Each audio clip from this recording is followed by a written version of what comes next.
تو قادر و عادل ہے مگر تیرے جہاں میں ہیں تلخ بہت بندہ مزدور کے اوقات۔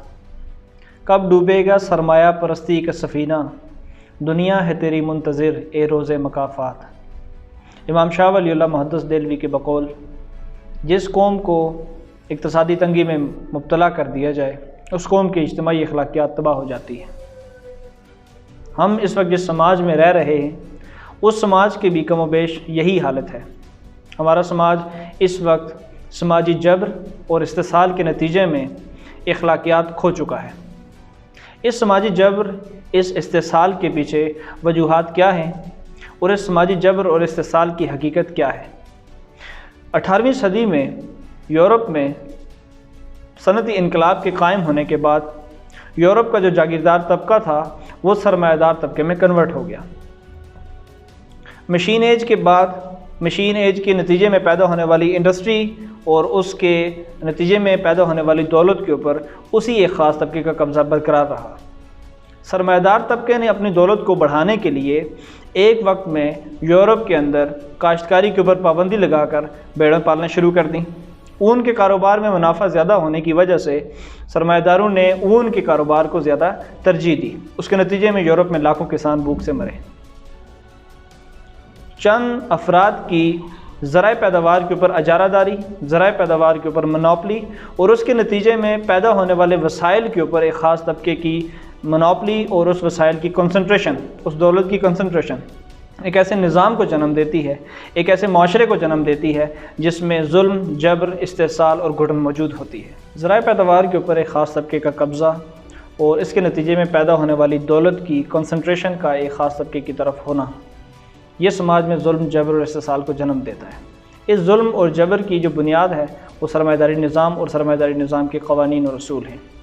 سرمایہ داری نظام کی بنیاد میں سرمایہ دار اور مزدور کی تشکیل موجود ہے۔ یہ دو طبقات ہیں جو سرمایہ داری نظام کا اصل میں تضاد ہیں۔ سرمایہ داری نظام کی خصلت یہ ہے کہ سرمایہ دار طبقہ قدر زائد کھا جاتا ہے، اور یہ قدر زائد ہے کیا چیز؟ یہ مزدوروں اور محنت کشوں کی وہ اجرت ہے جو ان کو ادا نہیں کی گئی، جو انہوں نے پیدا تو کی، جس کے لیے انہوں نے محنت کی، لیکن وہ ادا نہیں کی گئی بلکہ وہ سرمایہ دار نے ہڑپ کر لی۔ اب سرمایہ دار اپنی اس منوپلی کو قائم رکھنے کے لیے ہمیشہ سیاسی نظام کے اوپر قبضہ کرتا ہے۔ سیاسی نظاموں کے اوپر قبضہ کرنے سے اختیارات کو ایگزیکیوٹ کرنے اور قانون سازی کا سارا اختیار ان کے پاس جمع ہو جاتا ہے۔ وہ اپنی مرضی سے حکمران منتخب کرتے ہیں، اپنی مرضی سے وہ حکومتوں کو بناتے ہیں اور اپنی مرضی سے حکومتوں کو گراتے ہیں۔ اس کے نتیجے میں تمام قانونی قوت سرمایہ دار طبقے کے پاس جمع ہوتی ہے، اور اس کے نتیجے میں جو ایک تعلیمی نظام کو تشکیل دیتے ہیں اس سے ہمیشہ وہ عوام کے ذہنوں کے اوپر مسلط ہوتے ہیں۔ اس کے لیے عموماً تاریخ کے اندر مذہبی طبقے کا بھی ہمیشہ سہارا لیا گیا۔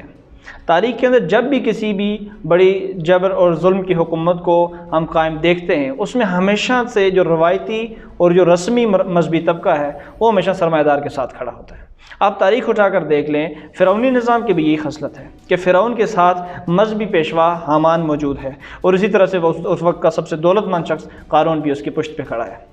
اسی طرح سے یورپ کی تاریخ اٹھا کر دیکھ لیں تو یورپ میں بھی یہی ٹرائکا ہمیشہ سے موجود رہی ہے۔ اس ٹرائکا میں ایک طرف جاگیردار ہے، دوسری طرف بادشاہ ہے اور تیسری طرف پوپ ہے۔ ہمارے سماج کے اندر بھی آج ہم یہ دیکھتے ہیں کہ ایک طرف سرمایہ دار دولت کے اوپر قابض ہے، اور اس نے جو ایک کٹ پتلی حکومتیں وہ بار بار بناتے ہیں، ان کو چینج کرتے ہیں، ان کو گراتے ہیں، اس میں بھی جو طبقہ حکومت میں آتا ہے ہمیشہ وہ سرمایہ داروں کی ایما پر آتا ہے۔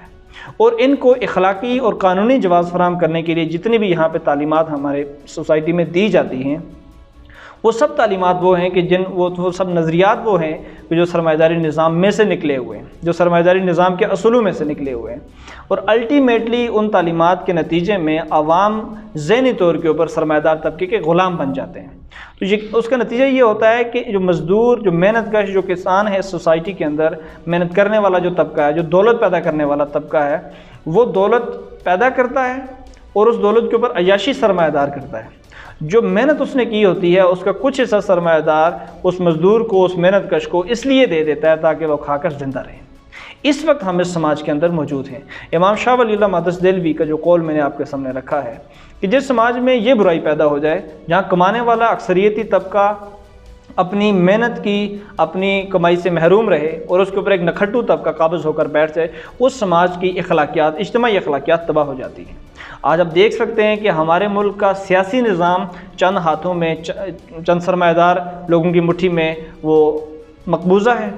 اسی طرح سے اس سوسائٹی میں جو جتنی بھی ہمارا اخلاقی نظام ہے وہ درم برم ہو چکا ہے، تہس نہس ہو چکا ہے۔ ہمارا تعلیمی نظام محض رسمی چیزوں کو پڑھانے اور سرمایہ دار طبقے کی، سرمایہ داران حکومت کی تسلط کو قائم رکھنے کے علاوہ اس سے محض کچھ بھی کام نہیں کر رہا۔ اب ہمارے سماج کی جتنی بھی تشکیل ہوئی ہے، اس میں ظلم، جبر اور استحصال موجود ہے، اس میں سیاسی استحصال موجود ہے، اس میں معاشی استحصال موجود ہے، اخلاقی اعتبار سے بھی استحصال موجود ہے۔ اب ہمارا اس سوسائٹی میں اس وقت اس پاکستان کے نوجوان کا فرض کیا بنتا ہے؟ دولت چونکہ اجتماعی بنیاد کے اوپر پیدا ہوتی ہے، اس لیے دولت کی تقسیم کرتے وقت بھی اجتماعی اصول کو بھی مد نظر رکھنا چاہیے۔ ہمارے سماج میں اگر یہ قانون موجود ہو، یہاں لاکھوں کروڑوں محنت کش جو 2 وقت کی روٹی سے بھی محروم ہیں، جو بنیادی ضروریات زندگی سے بھی محروم ہیں، ان کے دکھوں کا مداوع کیا جا سکتا ہے۔ اس وقت جتنے بھی نوجوان جو ہمیں سن رہے ہیں اس پلیٹ فارم سے، ان سب سے یہ اپیل ہے، یونائٹڈ پاکستان کی یہ دعوت، یونائٹڈ پاکستان کی یہ اپیل ان کے سامنے موجود ہے کہ وہ اس پلیٹ فارم کے اوپر آئیں، وہ اپنے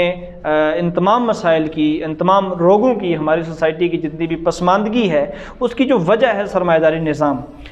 وسائل کے اوپر ایک خاص طبقے کا قبضہ اور اس کے نتیجے میں پورے ملک کے نظام کے اوپر ایک خاص طبقے کا قبضہ، اس قبضے کو چھڑانے کے لیے ایک بھرپور سیاسی جماعت، ایک بھرپور سیاسی تحریک پیدا کریں۔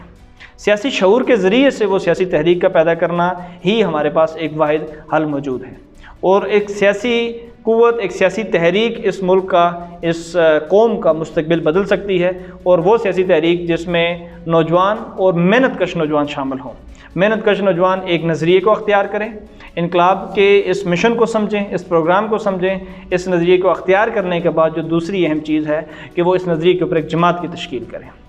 ایک تنظیم بنائیں، ایک منظم ایک گروہ کی شکل اختیار کریں۔ یہ نوجوان جب ایک نظریے کے اوپر ایک منظم تنظیم کی شکل اختیار کر لیں گے تو یقیناً تاریخ کے ہر دور میں جہاں جہاں انقلابات آئے ہیں، جس اصول کے اوپر آئے ہیں، یقیناً اس ملک کا نوجوان، پاکستان کا نوجوان بھی اس نظریے کے اوپر، سرمایہ داری نظام کے خلاف انقلاب کے نظریے کے اوپر ایک جماعت جب بنا لے گا، اس کے لیے ایک لائحہ عمل طے کر لے گا، ایک تنظیمی قوت تیار کر لے گا، تو وہ تنظیمی قوت انشاءاللہ ایک وقت آئے گا کہ پاکستان کے اندر سرمایہ داری نظام کے خاتمے کا سبب بنے گی اور ایک روشن مستقبل کی ہمارے لیے امید بنے گی۔